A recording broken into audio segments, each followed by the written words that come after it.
আবু জেহেলের ছোট বোন। এইটা যখন ফেরাউনের ভূমিকা পালন করতেছিল, আল্লাহ বলল যদি বিএনপি আর জামাতে দিয়ে তোরদের ছাড়া করা হয় তাহলে বিএনপি আর জামাতের সম্মানের ক্ষতি হবে, তাই ওদের দিয়ে না মেরে প্রাইমারির স্কুলে দিয়ে ছাত্রদের দিয়ে তাড়া দিয়ে জুতা পিটা করে বাইরে বের করে দেছে। খেলা বোঝেন আপনারা? বোঝেন তো?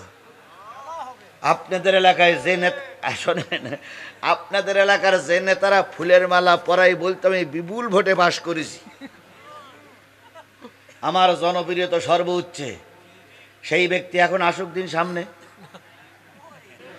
এই যে মক্তব, এই যে আলিয়া মাদ্রাসা, এই যে হাই স্কুল কলেজ, শিক্ষকের মাথার পরে বসেছিল একজন আব্বা আর একজন মা, একজন স্বামী আর একজন স্ত্রী, একজন ভাই আর একজন বোন। নাম কি? মুজিবার আর শেখ হাসিনা। এরা দুইজন হুজুরদের মাথার পরে বসে ছিল না ছিল না? জোরে বলেন ছিল কি ছিল না? তাহলে এই 15 বছর ধরে আন্দোলন করে এই দুইজনের তাড়ালাম, আবার যদি আর এক সরকার এসে মাথার পরে আবার দুইজন এসে বসে যায় তাহলে ওদের তাড়াইয়ে লাভ হইল কোনটি?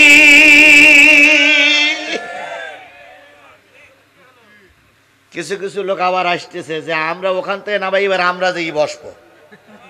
কি কি বলেন বলেন বলেন বলেন বলেন? আমি ওদের নাম বলবো না, কারণ ভাসুরীর নাম ধরলে কবিরা গোনা হয়।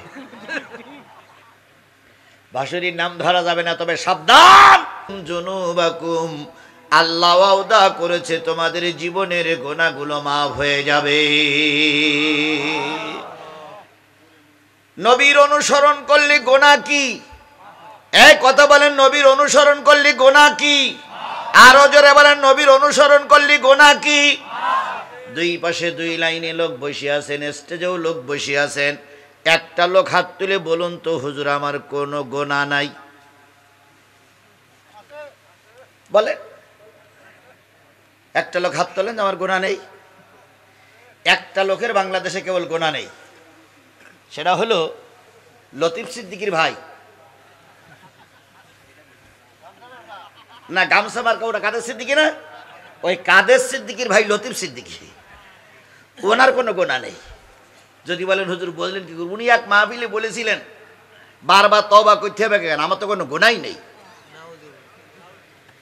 তাহলে বাংলাদেশে একটা লোক বেগুনা পাওয়া গেছে, সেটা হইল লতিফ সিদ্দিকী। ওই জন্য জুতো খাইছে, এই তো আপনি জানেন ভালো। এই দেখেছেন দেখেছেন, ও শ্রোতা বক্তা, সেই তো শ্রোতারা ওয়াজ জানে, ওয়াজ করবেন কোথায় আপনি? জি জি ঠিক, আপনার কথা ঠিক। তাহলে গোনা আমাদের কম বেশি আছে না নাই? আল্লাহ নিজেই বললেন নবীকে, ফাসাব্বিহ বিহামদি রাব্বিকা ওয়াস্তাগফির ইন্নাহু কানা তাওয়াবা। মক্কা বিজয় হয়ে গেছে, এখন আল্লাহর নামে তাসবিহ পড়ো, আল্লাহর নামে শুকরিয়া আদায় করো, আর বেশি বেশি কার কাছে মাপ চাও? আরো জোরে বলেন, কার কাছে মাপ চাও? তাহলে আল্লাহ নবীকে বললেন মাপ চাও, আর তুমি আমি বলি তোমার আমার কোনো গোনা নাই। হায় রে অহংকার, হায় রে অহংকার, হায় রে অহংকার। আল্লাহ পৃথিবীর সব জিনিস সহ্য করে, অহংকার আল্লাহ সহ্য করে না।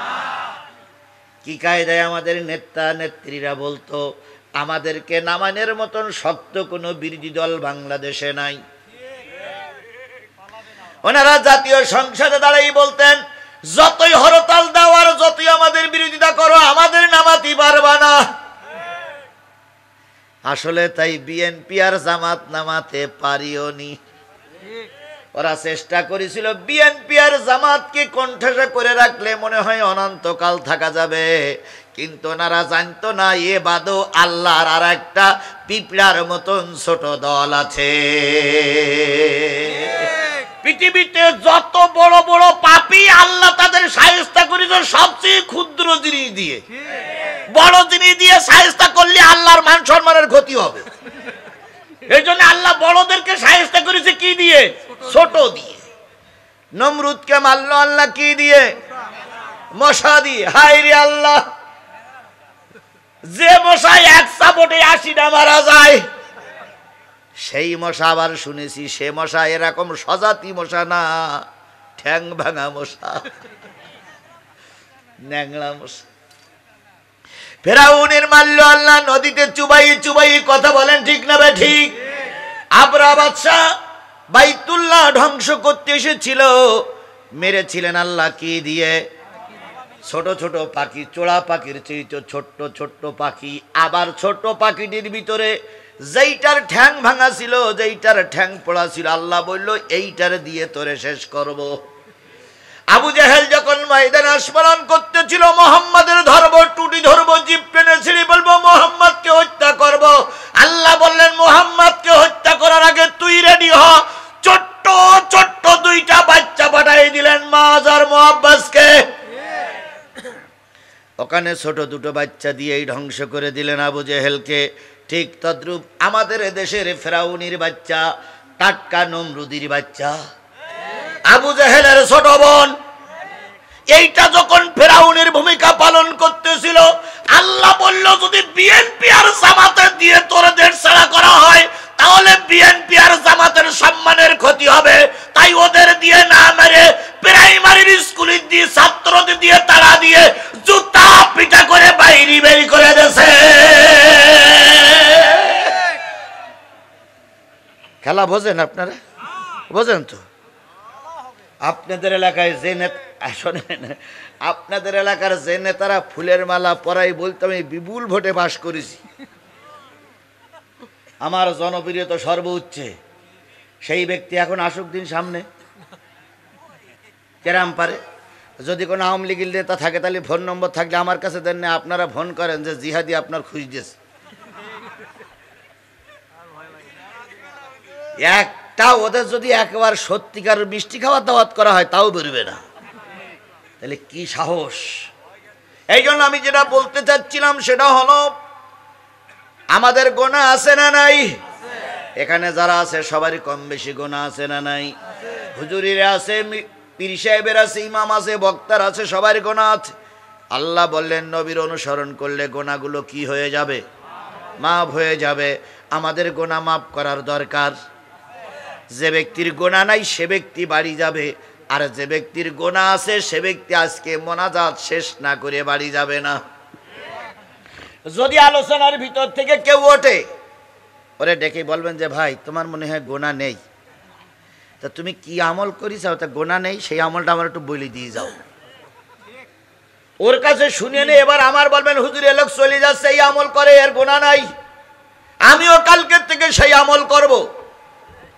তাহলে গোনা কম বেশি আমাদের আছে না নাই? তাহলে আজকে আমি মুসাফির মানুষ, 20টা মামলা নিয়ে এখনো ঘুরতেছি। 5 দিন আয়না ঘরে থাকলাম, তারপরে সাতক্ষীরার অবস্থা তো আগের ভাই বললেন। এই বিপদযুক্ত একটা জেলার থেকে আমি এসেছি। আজকে আমরা গোনা মাপ না করে কেউ বাড়ি যাব না। সবাই মিলে বলেন ইনশাআল্লাহ। আর একটু জোরে বলেন ইনশাআল্লাহ। যুবক মনে মনে ভাবতেছো তোমার মনে হয় মরণ হয় না। আরে যুবক, তোমার মতন কত মানুষ গাড়ি অ্যাক্সিডেন্ট করে মারা গেল, তোমার মতন কত যুবক কারেন্ট শটে মারা গেল, তোমার মতন কত যুবক দেখো জিয়া মেডিকেল কলেজ হাসপাতালে যেয়ে দেখো ক্যান্সার আক্রান্ত হয়ে পড়ে আছে। ও যুবক, অহংকার করে চলে যেও না, বাড়ি পর্যন্ত যাবার আগে আজরাইল তোমারে ধরতে পারে। এই জন্য এটা হচ্ছে গোনা মাফের মজলিস। এই গোনা মাফ করে আমরা সবাই বাড়ি যাব ইনশাআল্লাহ। জোরে বলেন ইনশাআল্লাহ। এবার আসুন, নবীরে ভালোবাসলে, নবীর অনুসরণ করলে গোনা মাফ হয়। নবীর ভালোবাসা আমাদের দিলে কম না বেশি? সবাই মিলে বলেন কম না বেশি? কম না বেশি? বেশি। আপনারা আর আমি একমত হতে পারছি না, কারণ নবীর মহব্বত যদি আপনার দিলের ভিতরে হয়, বিগত 15.5 বছর শেখ হাসিনা সরকার ক্ষমতায় ছিল না? এই যে মক্তব, এই যে আলিয়া মাদ্রাসা, এই যে হাই স্কুল কলেজ, শিক্ষকের মাথার পরে বসেছিল একজন আব্বা আর একজন মা। আর আরেকজন স্ত্রী, একজন ভাই আর আরেকজন বোন। নাম কি? মুজিবার আর শেখ হাসিনা। এরা দুইজন হুজুরদের মাথার পরে বসে ছিল না ছিল না? জোরে বলেন ছিল কি ছিল না? তাহলে এই 15 বছর ধরে আন্দোলন করে এই দুইজনের তালাম, আবার যদি আর এক সরকার এসে মাথার পরে আবার দুইজন এসে বসে যায়, তাহলে ওদের তাড়াইয়ে লাভ হইল কোনটি?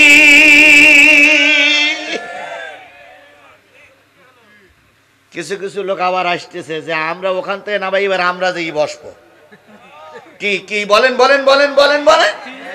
আমি ওদের নাম বলবো না, কারণ ভাসুরীর নাম ধরলে কবিরা গোনা হয়।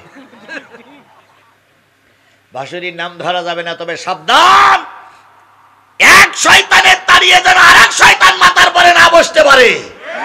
এজন্য আজকের থেকে সবাইকে সতর্ক অবস্থায় চলা লাগবে। কথা বলেন ঠিক না ঠিক?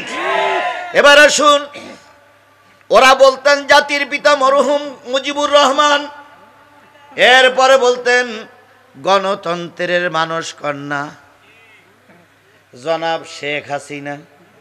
তাহলে উনি যদি গণতন্ত্রের মানুষ কন্যা হয়, তাহলে গণতন্ত্রের জন্য অমানুষ কন্যা কোনটা?